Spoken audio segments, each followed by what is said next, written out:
He's a conqueror, a tyrant, the most feared villain the Transformers universe ever produced. Every Saturday morning, you watched him scheme. You watched him rage. You watched him kneel before Unicron and beg for a second chance at power. But here's what the cartoon never showed you. What Hasbro couldn't put on television in 1984. What was buried inside a comic most fans never read. They didn't just create the Decepticons, they created Megatron. And by they, I don't mean a toy company. I mean the system, who built a world designed to break someone like him. Stay with me. To understand what Megatron became, you have to understand what Cybertron was before any of it started. No Autobots, no Decepticons, no badges, no war, just a planet run by a Senate. And a caste system so rigid, so absolute, that the circumstances of your creation determined everything. Where you lived, what you did, whether you mattered at all. And at the very bottom of that system, the forgotten floor, were the miners. Meet D16. No last name, no title, just a number. And yes, if you saw Transformers 1 last year, you recognize this name, but the movie pulled it from a 2007 IDW comic most fans never read. That's where we're going. A massive, powerful Cybertronian built for one purpose: dig into the planet's core, extract energon, make sure the people who mattered could keep the lights on. He wasn't supposed to ask questions. He wasn't supposed to dream.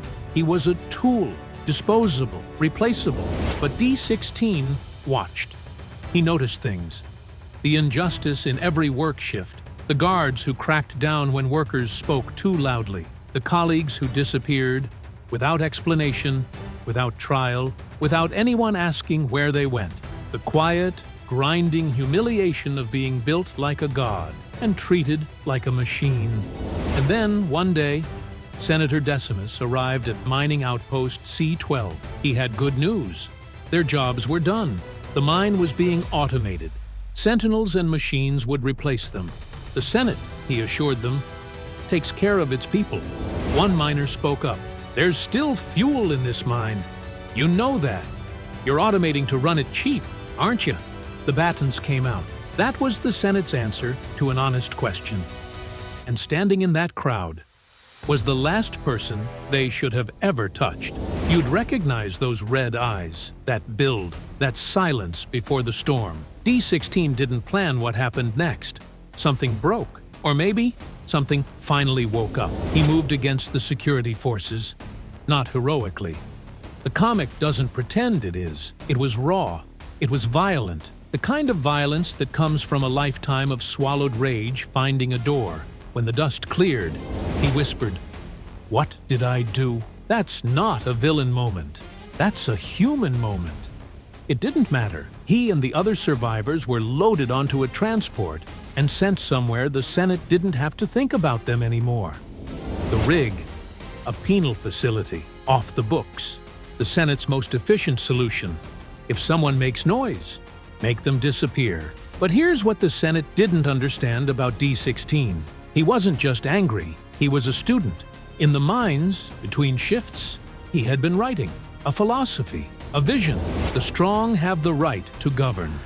Power, not birth, determines your place. Those words circulated through the camps like energon through a cracked pipeline. The Senate dismissed them as the ravings of a laborer. That was their second mistake. Because here's the question nobody asked: who was going to stop him? The rig had a secret. Cybertron's underground had a dirty little tradition. Illegal gladiatorial combat. Death matches, recorded on disc, sold on the black market, bet on like a sporting event.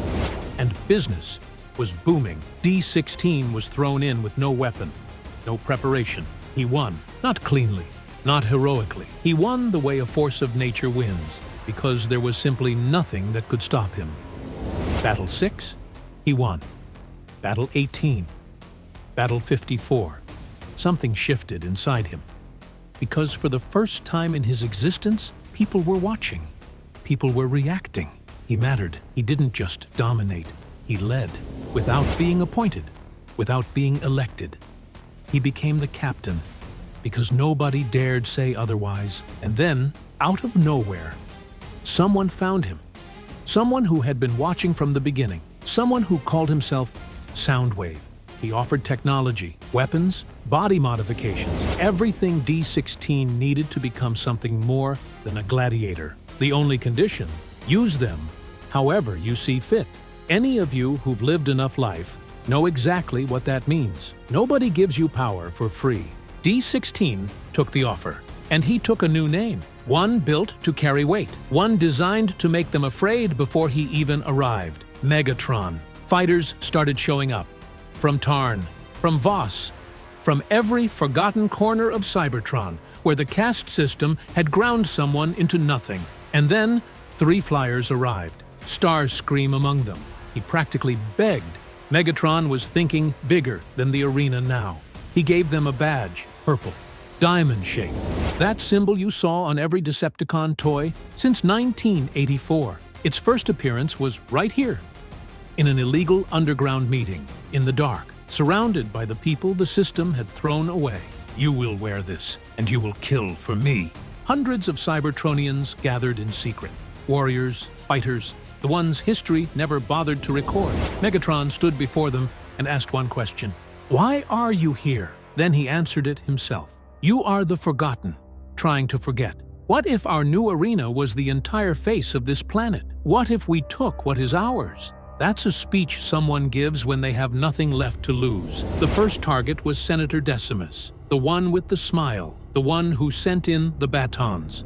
Starscream dropped out of the sky like a missile and took him, in broad daylight, in front of everyone. The message was unmistakable. No one is untouchable anymore. But the Senate wasn't finished, and neither was the plan. Megatron got himself captured, deliberately. He walked into the Senate's hands knowing exactly what would happen next. Because while he sat in their facility, Starscream walked into a government council hearing and looked the senators directly in the eye. You built this. Your greed, your corruption, your system. You made this happen. And then the building exploded. Megatron ordered every cell opened. Not just his people. Everyone. Every prisoner in that facility walked out together. An instant army, built from the people the system had thrown away. Kaon burned. Soundwave jammed every communication channel. Sentinel Prime, head of Cybertronian security, was overwhelmed. His forces pulled back. They evacuated the city.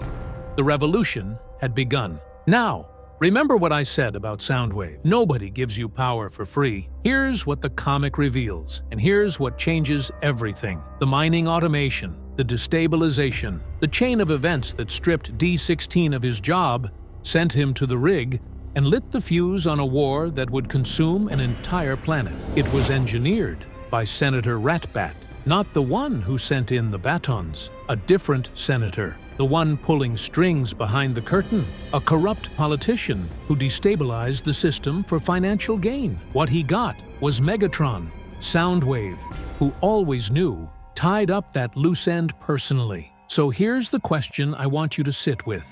The Senate created the conditions. Ratbat lit the match, and Cybertron paid the price. For 10 million years, they didn't just create the Decepticons, they created Megatron. And the worst part? They never even saw it coming. Drop a comment below. Was Megatron a villain, or was he the inevitable product? I read every single one. New video every week. You know where to find me.